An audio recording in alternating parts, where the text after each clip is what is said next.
Nós vamos falar, a partir de agora, e eu peço que você preste muita, mas muita atenção mesmo, sobre uma das cartas mais profundas,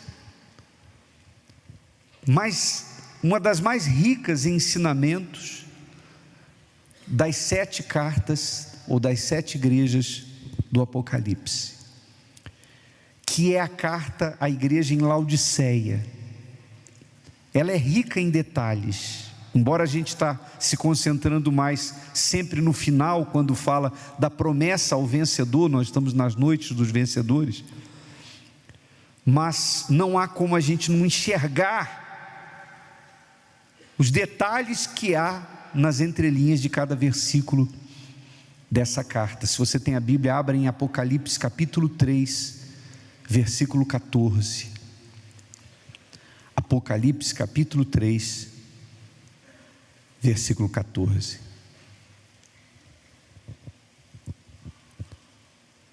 E ao anjo da igreja de Laodiceia escreve: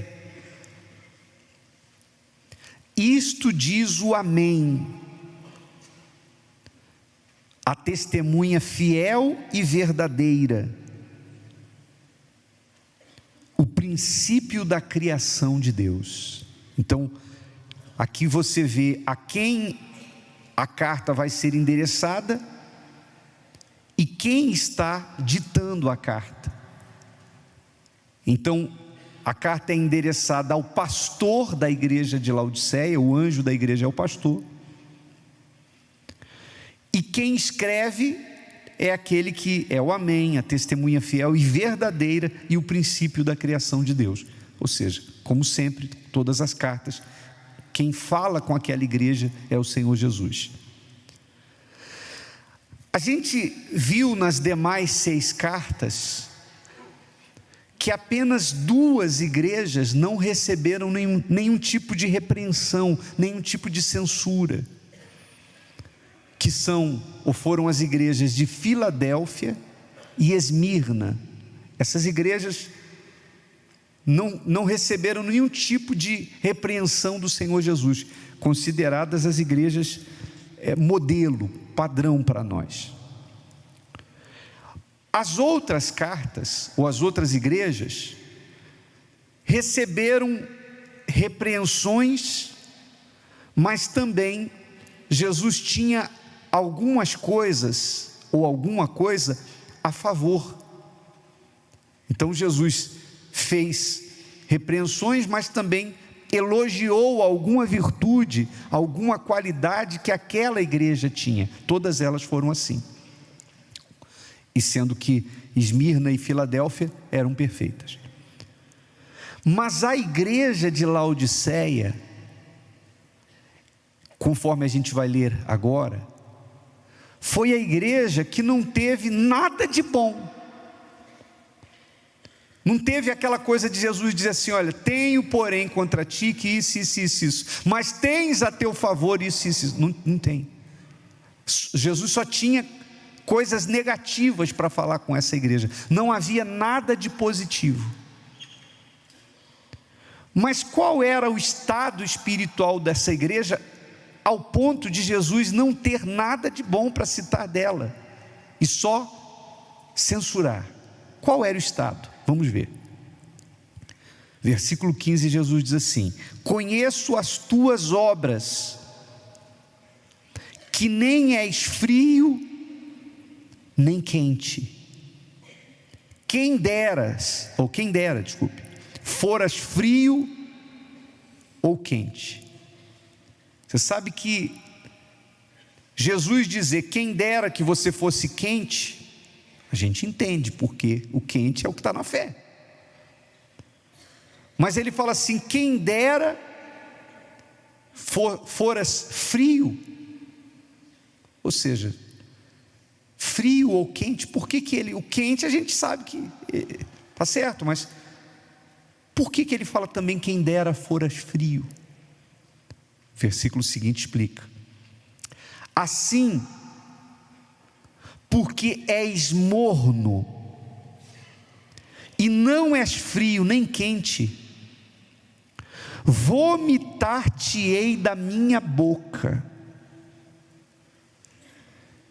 Ou seja,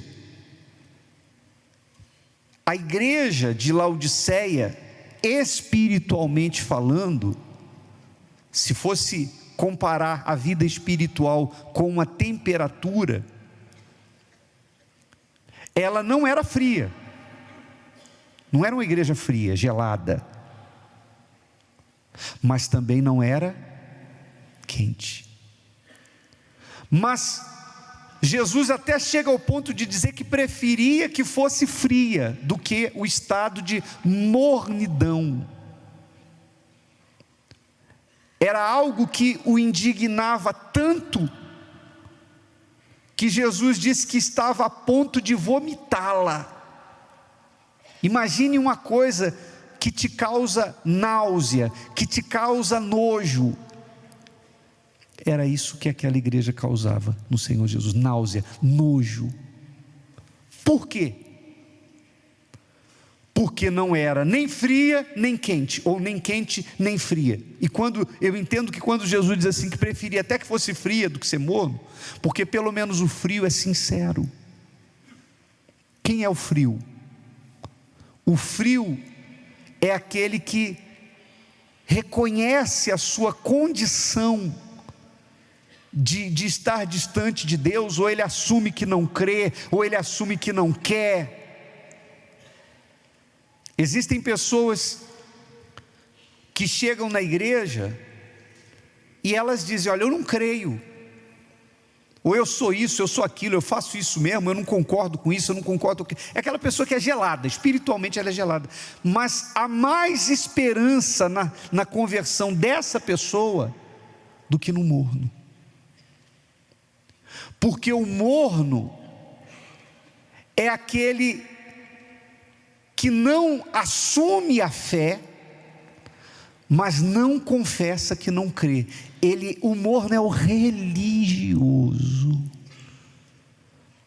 Você, lendo as palavras de Jesus, a indignação dele, quando ele fala: estou a ponto de vomitar-te, a gente vê que há uma indignação da parte dele. E essa indignação lembra muito o comportamento de Jesus, ou a reação de Jesus, quando ele se deparava com os fariseus, com os escribas.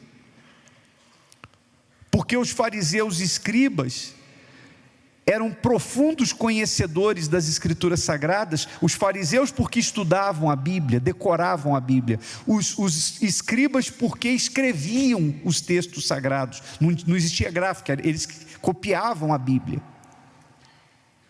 Eles não só liam, eles copiavam a Bíblia. Então, tanto fariseus como escribas, eles conheciam muito bem a palavra, mas eles não praticavam. Mas também não assumiam que eram incrédulos. Por isso você vê Jesus encontrando com pessoas que cometiam coisas graves, e Jesus sendo compassivo, sendo misericordioso, como foi com a mulher adúltera, que queriam apedrejar, e Jesus foi lá e não permitiu que fizessem aquilo. Como foi com Zaqueu. Jesus entrou na casa de Zaqueu, e Zaqueu era um coletor de impostos, um publicano, e era corrupto. Aliás, a Bíblia diz que ele era o maior dos ladrões entre os publicanos. Mas quando Jesus entrou na casa de Zaqueu, Jesus foi compassivo com Zaqueu. Jesus disse: me convém que fique em tua casa. E quando Zaqueu manifestou arrependimento, na mesma hora Jesus disse: hoje houve salvação nessa casa. Mas quando você vê Jesus encontrando com os fariseus, com os religiosos, aí ele perdia as estribeiras. Aí Jesus ia para cima com palavras. Lembra que Jesus fala: hipócritas, raça de víboras. Jesus chamava filhos do diabo. Vocês dizem que são filhos de Abraão, vocês são filhos do diabo. Jesus não media palavras com os escribas e fariseus, porque é a mornidão, A mornidão faz com que a pessoa não fique nem de um lado, nem do outro. Ela, sabe, é meio termo, é aquela pessoa que não se define.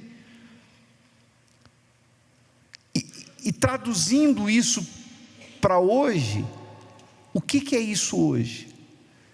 É aquela pessoa que, sabe, está na igreja, toma conhecimento da palavra, não pratica, mas ela não assume a sua condição espiritual. Ela vive como se tudo fosse normal, como se tudo estivesse muito bem. Às vezes a pessoa está, sabe, há tanto tempo na igreja, não tem o Espírito Santo, mas ela fica apática, como se isso fosse normal. E se alguém conversar com ela e ouvi-la, ela demonstra fé. Mas por que o Espírito Santo não está dentro ainda? Porque você sabe que quando você recebe o batismo com o Espírito Santo, então ele passa a estar dentro de você. Se você não recebe o Espírito Santo, ele ainda está fora. É difícil? O que eu estou falando é difícil de entender? Jesus disse para os discípulos: olha, o Espírito Santo está convosco, mas estará em vós. Na época que Jesus ainda andava com os discípulos, eles não eram batizados com o Espírito Santo. Jesus falou: o Espírito Santo está convosco, mas estará em vós. Quer dizer, ele está junto de vocês porque Jesus tinha o Espírito Santo. Mas ele estava querendo dizer o seguinte: vai chegar o dia que ele vai estar dentro de vocês. Então, quando o Espírito Santo entra, a pessoa recebe batismo com o Espírito Santo, Jesus entrou. Se não receber o Espírito Santo, ele não está dentro. E a Bíblia, essa carta tem tudo a ver com isso, porque a gente vai ler mais adiante. No versículo 17 ele diz assim: como dizes, esse era o problema daquela igreja, rico sou e estou enriquecido. De fato, aquela igreja era uma igreja localizada numa cidade muito próspera, muito rica, então havia muita condição. Rico sou e estou enriquecido, e de nada tenho falta. Então esse era o pensamento da igreja, sabe, aquela, a pior coisa, gente, não é você não ter. Pior do que não ter, é você não ter e achar que tem, porque se você já acha que está tudo bem, você não se mexe. Eu estava ontem atendendo um rapaz, aliás, entrevistando um rapaz no programa, e ele estava falando de quando ele não tinha o Espírito Santo. E ele falou assim: bispo, eu chorava, eu orava, eu jejuava, tinha hora que eu não dobrava os joelhos não, eu deitava no chão. Eu deitava e dizia: por que o Senhor não veio sobre mim ainda? Por que eu não recebi o Espírito Santo? Então foi um período em que ele buscava, e Jesus diz: quem busca, encontra, quem bate a porta, abre, quem pede, recebe. Jesus disse: se vós que sois maus, falhos, sabem dar o melhor para os filhos de vocês, não dará o Senhor Jesus, o nosso Pai Celestial, o Espírito Santo a quem pedir? Mas só pede quem reconhece que não tem. Às vezes, vem-nos um pensamento e a gente não pode julgar, mas quantas vezes eu posso abrir meu coração? Posso falar de bastidores? Coisas que às vezes a gente conversa com os nossos companheiros. Muitas vezes a gente fala assim: quem não tem o Espírito Santo e quer receber, vem aqui na frente. E você tem milhares de pessoas na igreja e vem um tantinho assim na frente. A gente não pode julgar, mas às vezes eu fico assim: meu Deus, quem dera. Será que realmente todos que não vêm têm o Espírito Santo? Porque realmente, se a maioria tem o Espírito Santo, é batizada, selada pelo Espírito Santo, está quente, tem fogo dentro de si, então, mas será mesmo? Não sei, não posso julgar. Às vezes, quando a gente atende, às vezes pessoas antigas de igreja, a gente fica até assim, meu Deus, mas eu pensei que essa pessoa estava lá na frente já. Mas quando a pessoa fala dos conflitos que ela vive, a gente vê que está lá atrás. Mas quem somos nós para julgarmos? A gente está aqui jogando a semente, plantando. E o Espírito Santo é quem faz a obra. Mas pior do que não ter, é a pessoa não ter e ficar na mornidão. Ela não é nem barro, nem tijolo. Ela nem vai e nem fica. E fica naquele lenga-lenga, chove não molha. Quem está me entendendo faz assim. Isso que é duro. E se o Espírito Santo não vem, é porque Ele conhece cada um. Ele sabe. Não é Ele que fala em todas as cartas, conheço as tuas obras. Ele sabe tudo de nós. E vou dizer mais, em nenhum momento Ele exige de nós perfeição, porque alguém pode dizer, bispo, para eu receber o Espírito Santo eu tenho que ser perfeito? Se fosse assim, ninguém receberia, ninguém, porque ninguém é perfeito, perfeito é Ele. Mas Ele requer de nós sinceridade. Aqui ele começa a carta dizendo que Ele é o amém, a testemunha fiel e o quê? Verdadeira. Então Jesus não exige perfeição, mas Ele requer sinceridade, verdade. É quando a pessoa, sabe, tira a capa, tira a máscara e diz, eu sou isso aqui, eu sou isso aqui. Me fez lembrar agora de Jacó. Quando Jacó usurpou a bênção do irmão dele, de Esaú, vocês conhecem bem a história? Quando ele chegou perto de Isaac para receber a bênção, Isaac já estava cego com a idade. Isaac perguntou para ele, quem é você? E ele disse, sou teu filho o quê? Esaú, mas ele era Jacó. Ele disse, sou Esaú. Preparei aqui a comida que o senhor gosta para o senhor saborear. Mentiu. Era uma pessoa e se fez passar por outra. Aí você entende por que 20 anos depois, quando teve a luta entre Jacó e o anjo do Senhor lá no Val de Jaboque,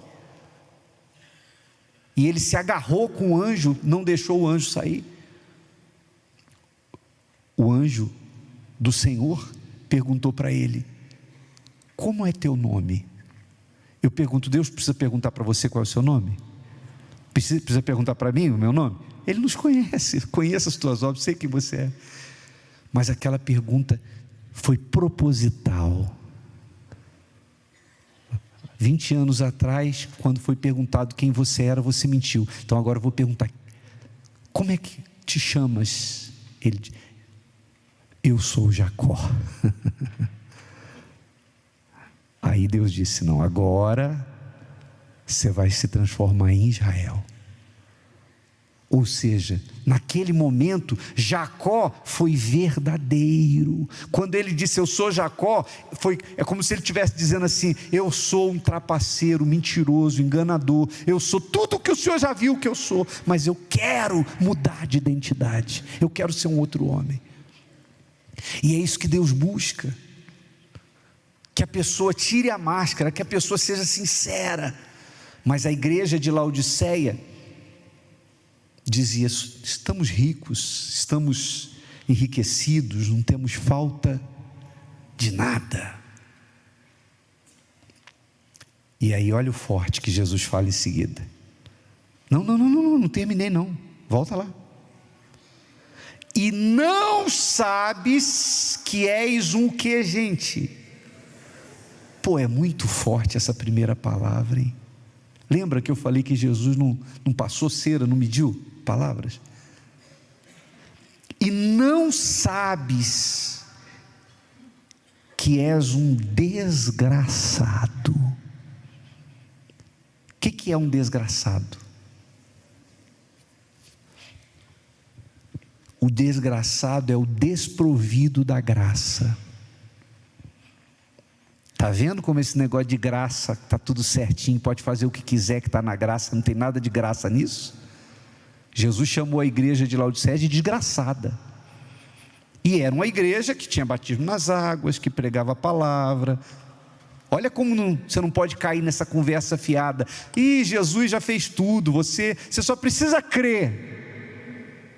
Está tudo certinho, pode fazer o que dá na telha.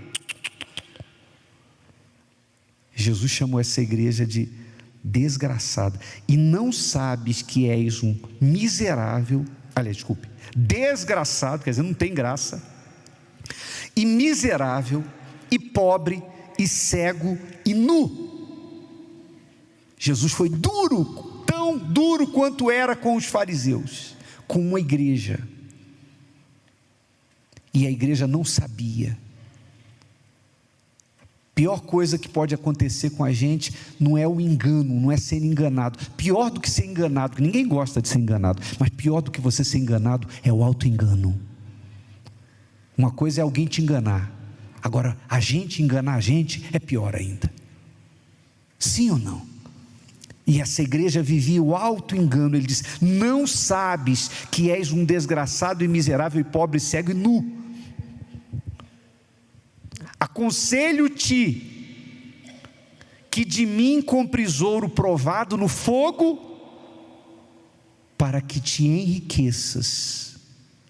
Porque dinheiro eles tinham, a igreja era muito rica, mas Jesus mostrou que para ele riqueza não é isso. E roupas brancas, para que te vistas, e não apareça a vergonha da tua nudez, e que unjas os teus olhos com colírio para que vejas. Quer dizer, cego. Vocês são cegos, foi isso que Jesus quis dizer. Tem igreja que Jesus fala assim, tens isso contra você, mas tem alguns poucos que permanecem.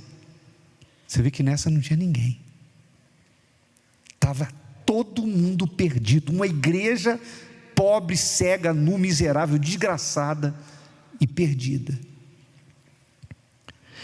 E aí Jesus fala no versículo 19: eu repreendo e castigo a todos quantos amo. Sê, pois, zeloso e o quê? Arrepende-te. Ou seja, com toda essa condição deplorável espiritualmente falando, Jesus estava oferecendo esperança para aquela igreja. Sabe o que a gente entende com isso? Que não existe situação tão crítica espiritualmente falando, que alguém possa estar vivendo, que não haja chance de salvação para aquela pessoa. Não tem caso perdido para Deus. A igreja mais corrompida das 7, havia chance para ela. Versículo 20, é um mais forte que o outro. Eis que estou o quê? À porta e bato.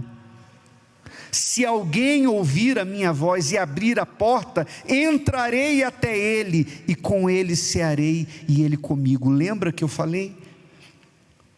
Se a pessoa não é batizada com o Espírito Santo, então Jesus está do lado de fora. E por que ele não entra? Ora, ele não entra não é por falta de querer entrar, mas é porque quem ele está buscando não está abrindo a porta, não está permitindo, e de repente está em nome de um orgulho, sabe, mantendo as aparências, não assume que não crê, mas também não é quente, e vive na mornidão. E a pessoa vive, aqui a Bíblia não detalha os pecados dessa igreja. Tem outras igrejas que Jesus fala com detalhes o que a igreja fazia de errado, aqui ele não fala. Ele fala que conhece as obras, mas ele cita essa característica de não ser quente nem fria. E no versículo 21, ele diz: ao que vencer, lhe concederei que se assente comigo no meu trono, assim como eu venci e me assentei com meu Pai no seu trono. Quem tem ouvidos, ouça o que o Espírito diz às igrejas. Teve igreja que Jesus falou que daria, deixa eu descer agora. Teve igreja que Jesus falou que faria coluna no santuário.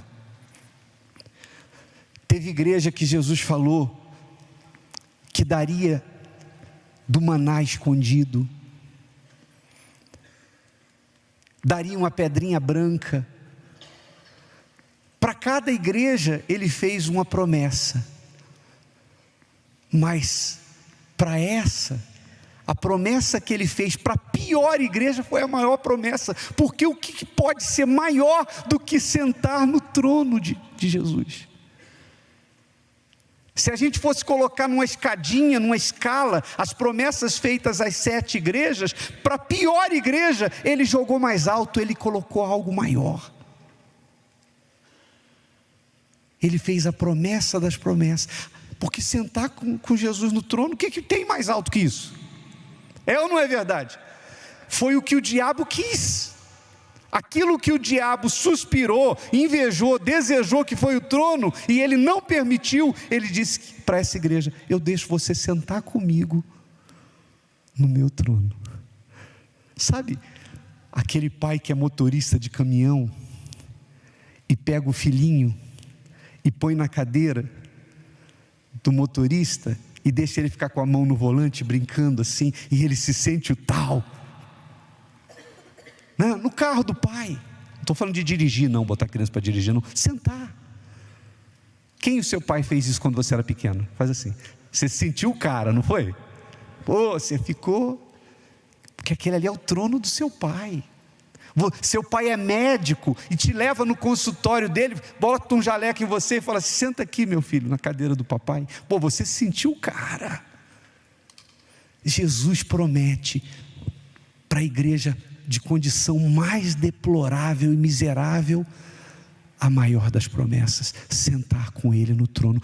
Tudo para salvar aquela igreja. Eu chego, nem o diabo teve, eu não deixei Lúcifer sentar, mas se você se arrepender e se voltar para mim, porque eu te amo e eu repreendo quem eu amo, se você se voltar para mim, eu deixo até você sentar no meu trono comigo, do jeito que o meu pai fez, só para te salvar. Olha o que eu estou prometendo para você. Mas abre o coração, se volta para mim, saia da mornidão, assume essa situação, arrependa-se. É muito forte. Pelo quanto Deus desejava, Jesus queria salvar aquela igreja. Então, se você está aqui e diz assim: poxa bispo, eu já ouço falar do Espírito Santo há tanto tempo, já desci as águas, mas não recebo o Espírito Santo. Ele está batendo na porta, alguma coisa está faltando. Eu não sei o que é, eu não conheço as suas obras, Ele que conhece, eu sei de mim. Mas se tem alguma coisa que você não entregou, entrega. Olha o que Ele está te prometendo, olha o quanto você tem a ganhar.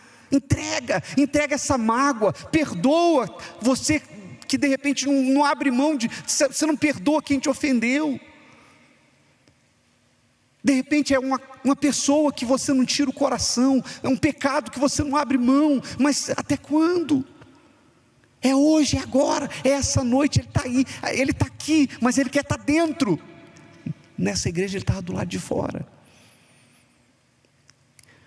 E quem garante que não tinha gente lá dizendo: estamos na graça, estamos na graça. E Jesus dizendo: desgraçado. Você sabe que o diabo quer colar isso na gente, né? Vocês já viram sexta-feira quando manifesta demônio aqui? Uma das primeiras palavras que demônio diz quando a gente vai libertar uma pessoa é olhar para a gente e dizer o quê? Desgraçado. Porque ele quer que a gente não tenha a graça de Deus, que ele é desgraçado. Nós não.